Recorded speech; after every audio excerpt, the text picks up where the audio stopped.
Diz o texto de João capítulo 20, que no primeiro dia da semana, Maria Madalena foi ao sepulcro de madrugada, sendo ainda escuro, e viu. O que ela viu? Que a pedra pesada, grande, que selava aquele sepulcro, estava revolvida, não estava mais no lugar, o sepulcro estava aberto. Então correu e foi ter com Simão Pedro e com o outro discípulo a quem Jesus amava, e disse-lhes: tiraram do sepulcro o meu Senhor, e não sabemos onde o puseram. Saiu, pois, Pedro e o outro discípulo, e foram ao sepulcro. Ambos corriam juntos, mas o outro discípulo correu mais depressa do que Pedro, e chegou primeiro ao sepulcro. E, abaixando-se, viu. O que ele viu? Os lençóis de linho, todavia não entrou. Então Simão Pedro, seguindo-o, chegou um pouco depois, e ele entrou no sepulcro. Ele também viu. O que ele viu?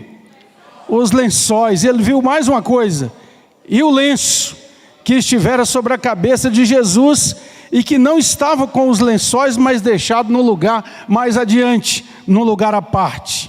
Então entrou também o outro discípulo, que ficou lá do lado de fora, olhando, perplexo com tudo aquilo. Ele entrou e chegou primeiro ao sepulcro, e viu e creu, pois ainda não tinham compreendido a Escritura, que era necessário ressuscitar ele, Jesus, dentre os mortos. E voltaram os discípulos outra vez para casa. Maria, entretanto, permanecia junto à entrada do túmulo, fazendo o quê? Chorando. Enquanto chorava, abaixou-se e olhou para dentro do túmulo. Nós estamos vendo aqui pessoas que tem uma expectativa, mas tem uma dúvida, gente que está vendo, mas está vendo os pedacinhos, está vendo partes, gente que está precisando ter os olhos abertos para ver. Maria, então, enquanto chorava, abaixou-se e olhou com mais cuidado para dentro do túmulo. Aí o que ela viu? 2 anjos vestidos de branco, sentados onde o corpo de Jesus fora posto, um à cabeceira, outro aos pés. Então eles perguntaram: mulher, por que choras? Ela lhes respondeu: porque levaram o meu Senhor, e eu não sei onde o puseram. Preste atenção, a expectativa de Maria é encontrar um corpo, é cuidar desse corpo, é trazer aromas para honrá-lo na morte. Ainda não havia sido algo claro no coração dela o que seria essa ressurreição, e como ela seria, e se ela de fato aconteceria. E então eles fazem essa pergunta. Ela diz: olha, onde é que puseram o meu Senhor? Tendo dito isso, voltou-se para trás e viu Jesus em pé, mas não reconheceu que era Jesus. A visão está meio turbada, o medo, o desconsolo, a expectativa de tudo que acontecera, e ali já era o 3º dia, faz com que esta mulher não consiga ver. E então agora não são os anjos, mas é Jesus mesmo que lhe pergunta: mulher, por que choras? A quem procuras? Ela, supondo ser ele o jardineiro, respondeu: Senhor, se tu o tiraste, onde o puseste? E eu o levarei. Aquele lugar do sepulcro, diz os historiadores, que era uma espécie de um jardim, um horto, onde os mais ricos construíam na rocha a sepultura. Você sabe que um homem rico, José de Arimateia, se junta com Nicodemos e pedem Pilatos o corpo de Jesus e o colocam naquele sepulcro novo que ainda não fora usado. Então ela pergunta: Senhor, fala onde puseste, porque ela pensa que é o jardineiro que toma conta daquele horto. Mas Maria ainda está procurando um corpo. Onde está o corpo? Eu o levarei, eu vou cuidar dele. É a expectativa dela. Mas então Jesus disse a ela, Maria. Ela, voltando-se, disse em hebraico, Rabone, que quer dizer mestre. Até aqui, eu peço que você mantenha sua Bíblia aberta nesse texto de João capítulo 20, para uma breve meditação e assim fecharmos essa noite de culto tão maravilhosa e tão preciosa. Vamos orar. Oh Senhor, obrigado por tudo que o Senhor já nos concedeu nessa noite, pela tua bendita e eterna palavra, pela mensagem poderosa, gloriosa e tremenda da ressurreição do nosso Senhor e Salvador, pela obra consumada da cruz, pela certeza eterna da nossa salvação e união com Ele. Ó Deus, te louvamos e agradecemos no nome de Jesus Cristo, o Senhor. Amém. Glória a Deus. Meus amados e amadas ouvintes da palavra de Deus, existe um sermão muito conhecido que tem sido desdobrado por aí através do tempo sobre as 7 palavras da cruz, e é realmente muito precioso analisar cada uma daquelas frases que Jesus disse na cruz antes da sua morte, até o momento em que ele entrega o reino ao Pai. Mas eu vejo aqui em João capítulo 20 as 7 palavras da ressurreição que Jesus pronuncia logo depois que se cumpre o propósito de Deus. Então nós encontramos aqui umas declarações muito preciosas. A primeira delas é quando Jesus pergunta para essa mulher: mulher, por que choras? Por que choras? Maria chorava naquele lugar de morte, onde a expectativa dela era encontrar um corpo. Mulher, por que chora? As lágrimas da tristeza, do desespero, do vazio, da perda, da dor, todas as lágrimas deste mundo pecador podem ser enxergadas no choro de Maria na beira da sepultura, porque se o seu Senhor ali estivesse apenas como um cadáver, haveria motivos para que ela chorasse e todas as gerações depois dela chorassem. Mas essa pergunta de Jesus é para conduzir Maria e a todos nós à gloriosa esperança. Quando ela não o reconhece, Jesus diz no versículo 16, Maria, Maria. Meus amados e amadas, o nome é a essência, muitas vezes, da nossa identidade nessa vida. Quando nós escutamos o nosso nome pronunciado por alguém, pela esposa, pelo esposo, pelo filho, pela filha, por pessoas do nosso relacionamento, nós sabemos que estamos estabelecendo uma relação de proximidade, de amizade. Então é como se Maria fosse despertada daquele sonho, porque agora o Senhor a chama pelo nome. Maria. Todos nós precisamos da experiência espiritual gloriosa de um dia entender que Ele te chama, Ele me chama, Ele nos chama pelo nome. Chamas meu nome, Senhor, bates a porta gentilmente, eu quero abrir para Ti, eu quero entregar-me totalmente. A segunda palavra, a terceira palavra é: não me detenhas. Maria quer tocar em Jesus, quando ela entende que é Ele mesmo que está ali, quando seus olhos deixam de estar tão turbados pelas lágrimas, ela quer tocar em Jesus, assim como ela queria um corpo para levar e cuidar e honrar para si. Agora ele vê que o Senhor está vivo, então Jesus fala com ela: não me detenhas. O que vejo aqui, amados e amadas, é que o Senhor quer dizer para Maria: da agora para frente, não te prendas à minha presença física. O Cristo vivo nos chama não para que nós tentemos contê-lo dentro de algumas prerrogativas nossas pessoais. Não, Ele não veio para ser imobilizado num crucifixo. para ser traduzido numa imagem de gesso, de prata, de ouro ou de madeira, porque Ele é o Senhor vivo, que se levantou e é Senhor de todas as coisas. A outra palavra que Jesus pronuncia, tanto no versículo 19, você pode olhar na sua Bíblia, como no versículo 26, é que Jesus, naquele mesmo dia, no cair da tarde daquele primeiro dia da semana, um domingo, os discípulos estão reunidos, de portas trancadas, com medo dos judeus. Jesus chega e diz: paz seja convosco. É a mesma palavra que ele usa na segunda reunião, no versículo 26. Paz seja convosco.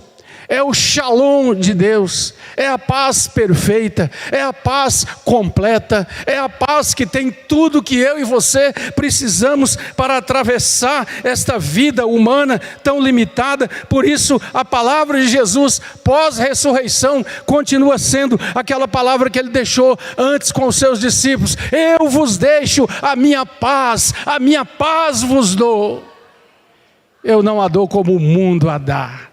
É a paz de Cristo que estabelece em nosso coração a paz de Deus, a paz com Deus, a paz com o próximo, a paz com a natureza. É a paz que complementa tudo que precisamos para continuar a jornada. A quarta palavra é: Jesus encontra-se de novo com os seus discípulos, diz o versículo 26, 8 dias depois, ele entra naquele lugar e ele fala com Tomé principalmente, porque Tomé, naquela primeira reunião, havia dito: se eu não vir os sinais dos cravos nas suas mãos, e aquela ferida do lado que o soldado romano fez com a lança, eu estava lá e eu vi, se eu não vir isso, eu de maneira nenhuma vou crer. Veja que esse texto é muito interessante. Gente que vê com muita dificuldade apenas parte do que precisa ser visto, gente que quer ver sinais humanos, mas Jesus volta de novo, chama Tomé, mostra para ele as suas mãos, mostra o seu lado e diz: Tomé, não sejas incrédulo, mas crente. Nós precisamos compreender que a grandeza do amor de Jesus é tão extensa, gloriosa e pessoal, porque ele vem e entra na dúvida dos duvidosos. Na verdade, Tomé colocou para fora, expressou talvez algo que outros não tivessem coragem de fazer. Ele estava sendo tomado por um sentimento de incredulidade, mas ele diz: eu preciso ver. E Jesus não nega o seu retorno para mostrar-se para Tomé. Ele é um amor que compreende e que perdoa, e quando ele faz assim, Tomé cai por terra e diz: Senhor meu e Deus meu. E aí Jesus diz: porque me vistes, credes? Bem-aventurados, diga bem-aventurados os que não viram e creram. E nós estamos aqui, somos bem-aventurados. Nós não vimos com nossos olhos humanos, nós não contemplamos Jesus na manifestação da sua carne, mas nós cremos na revelação da sua palavra. Nós cremos no poder do Espírito Santo de Deus, que traz esse relato tão minucioso e detalhado para nós, e então nós abrimos o coração e dizemos com alegria, como essas crianças cantaram tão bonito aqui nessa noite, que nós temos esta vitória certa, porque cremos no nome do nosso Senhor e Salvador. Bem-aventurados os que não viram e creram. E se você, querido ouvinte da palavra de Deus, tem tido essa dificuldade, seja direto, claro, transparente diante do Senhor. Diga para Ele seus medos, suas dúvidas, seus temores, mas diga como alguém que de fato está buscando e querendo uma revelação, um impacto claro da presença de Jesus na sua vida. E assim você vai ver que a fé vai se instalando no seu coração e você começará a compreender as coisas a respeito deste Cristo vivo. Há uma informação muito interessante, e eu peço para você olhar no último versículo deste capítulo 20 do Evangelho de João. E aqui o Espírito Santo nos diz, através de João, porque ele diz no versículo 30, na verdade Jesus fez diante dos discípulos muitos outros sinais que não estão escritos neste livro. Estes, porém, o que diz? Foram registrados para que creiais que Jesus é o Cristo, o Filho de Deus, e para que, crendo, tenhais vida em seu nome. Deus registrou. O Senhor permitiu que estivesse na sua palavra, para que nós possamos crer de fato, Ele é o Filho de Deus, e crendo, tenhamos vida no seu nome. Que coisa interessante essa palavra, porque você pode dizer, mas eu que estou lendo aqui, eu tenho vida. Que significa ele dizer, tenhais vida em seu nome? É a vida com V maiúsculo. É a vida que nos faz entrar na dimensão não apenas do respirar, do bater do coração e da vida biológica, mas na vida gloriosa, espiritual do Filho de Deus. É a revelação de uma vida que entra na nossa vida, que toca a nossa vida, que faz com que nossa vida passe a ser uma caminhada de prostrar-se diante dele, de tomar a nossa cruz como necessário for para segui-lo até o fim. A sexta palavra, assim como o Pai me enviou, eu também vos envio, versículo 21. Jesus diz para os discípulos reunidos, da mesma maneira que o Pai me enviou, eu envio vocês.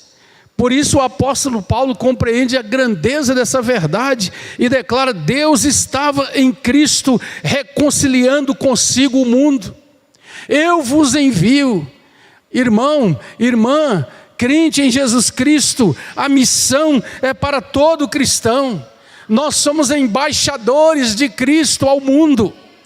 Nós somos enviados por Jesus para dizer a este mundo que Ele ressuscitou e que Ele é Senhor de todas as coisas. Eu gosto muito de um antigo hino que diz, sou forasteiro aqui, em terra estranha estou. Celeste pátria sim, é para onde vou. Eis a mensagem que me deu, provinda lá do alto céu. Reconciliai-vos já com Deus. Nós precisamos continuar testemunhando esta mensagem. Nós precisamos continuar dizendo com palavras, mas muito mais com a nossa vida, que Páscoa verdadeiramente é o anúncio de que Jesus venceu a morte. É a declaração de que, embora nós saibamos que nosso corpo exterior se corrompe, como Paulo diz, embora nós saibamos que os cabelos embranquecem, que a velhice chega, que a fraqueza de músculos, de ossos, da vida biológica caminha, porque é uma ordem de morte em cada uma das nossas células, mas ao mesmo tempo nós podemos cantar como cantamos aqui, ó morte, onde está, ó morte, a tua vitória? Jesus Cristo ressuscitou, portanto, graças a Deus que nos dá a vitória por intermédio de nosso Senhor e Salvador Jesus Cristo. Eu louvei ao Senhor com gratidão por ver a irmã Rose aqui cantando nesse coral aqui tão bonito. Ela que entregou o corpo da sua querida mamãe à sepultura nessa semana, mas nós estivemos lá e naquele culto nós ouvimos tantos hinos preciosos, nós cantamos, porque a irmã Marieta foi alguém que viveu plenamente, intensamente, essa verdade da vitória de Jesus. Nós podemos crer verdadeiramente, como Lutero, o grande reformador, cantou: se tudo se acabar e a morte enfim chegar, com Ele reinaremos. E esta é a verdade gloriosa do Evangelho. Mas há uma palavra que Jesus diz aqui depois da sua ressurreição, também muito preciosa, e aqui estamos terminando essa breve reflexão, mas no versículo 22, havendo dito aos seus discípulos: a paz seja convosco, assim como o Pai me enviou, eu envio vocês também. Jesus sopra sobre eles e diz: recebei o Espírito Santo. O Espírito Santo é o agente glorioso da triunidade divina para dizer a nós, para testificar ao nosso espírito que nós somos filhos de Deus. Jesus disse aos seus discípulos: o Espírito Santo virá e Ele fará com que vocês se lembrem de todas as coisas que eu disse a vocês.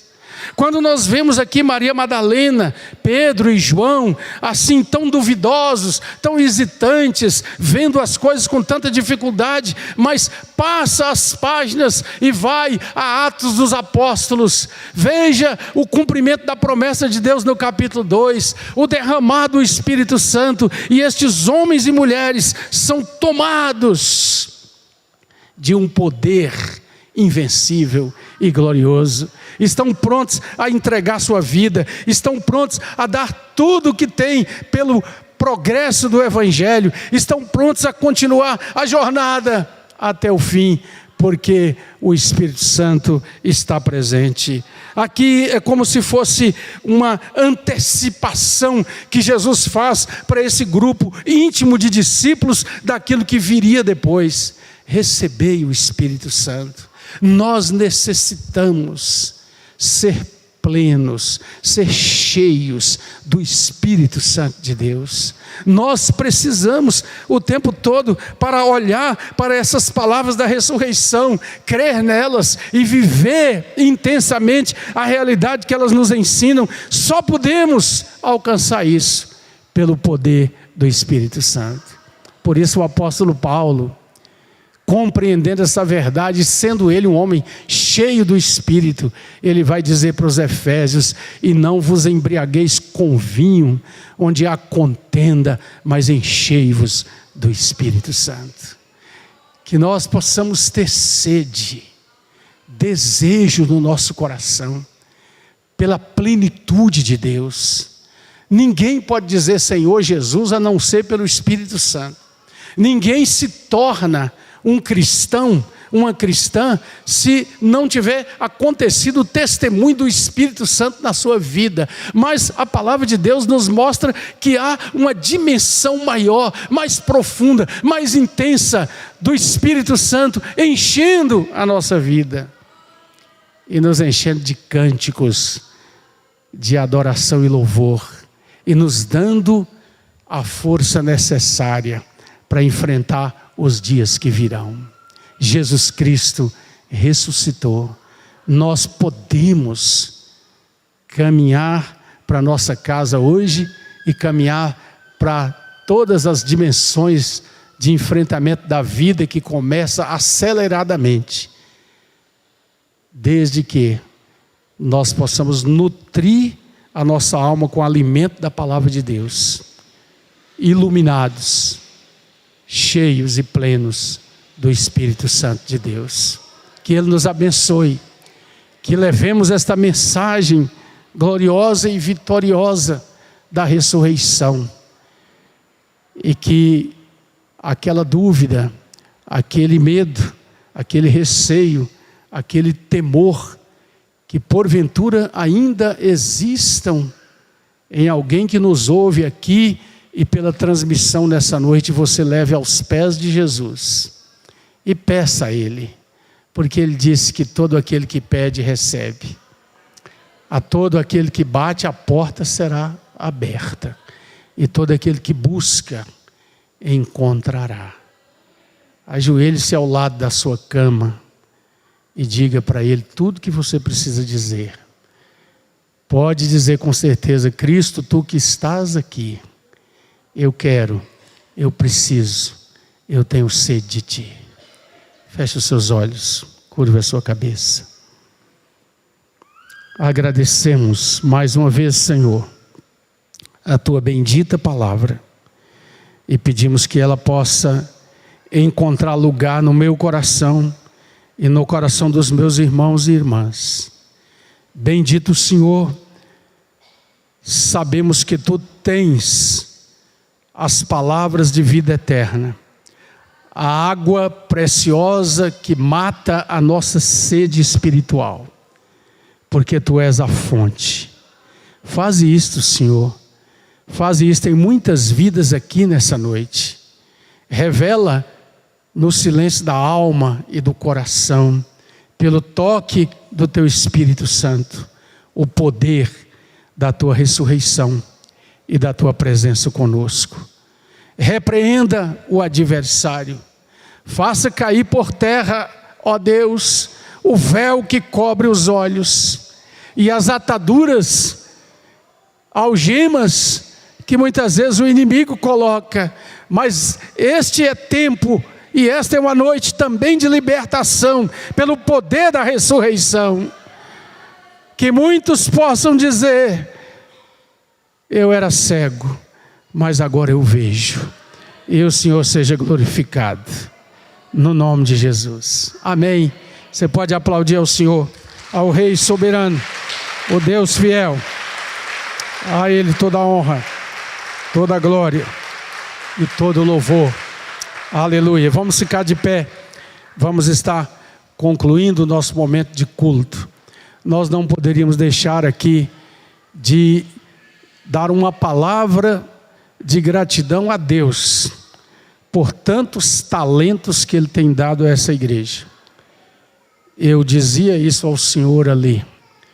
E eu sei que todo esse talento precisa de gente que faz com que o talento venha à tona, né? Nós vimos aí, né? Pastor Helder, Pastor Marcos, Pastor Roberto, nós vimos durante esses dias aí como essa turma ensaiou, como estas irmãs estiveram cuidando desse grupo. Deus abençoe suas vidas e recompense. Jesus Cristo ressuscitou. Aleluia, verdadeiramente ressuscitou. Tem o aleluia primeiro, viu? Vamos de novo. Jesus Cristo ressuscitou. Verdadeiramente Ele ressuscitou. Jesus Cristo, o Senhor dos Senhores, ressuscitou. Verdadeiramente Ele ressuscitou. Aplauda o Rei soberano. Glória, honra, louvor, domínio e poder sempre. Aleluia. Bendito é o Senhor. A graça de Jesus, o nosso Salvador, o resede, o amor sublime, o amor de Deus, nosso Pai, a comunhão, a doçura, o bálsamo, a presença do Espírito Santo de Deus, repousem sobre vós, amados e amadas do Senhor, e sobre todos aqueles que confessam o nome do Senhor vivo e ressurreto em toda a face da terra, hoje e até aquele dia do encontro final, onde ninguém mais precisará dizer adeus, porque estaremos para sempre com o Senhor. Amém, aleluia. Vamos em paz. Deus nos guarde em seu poder.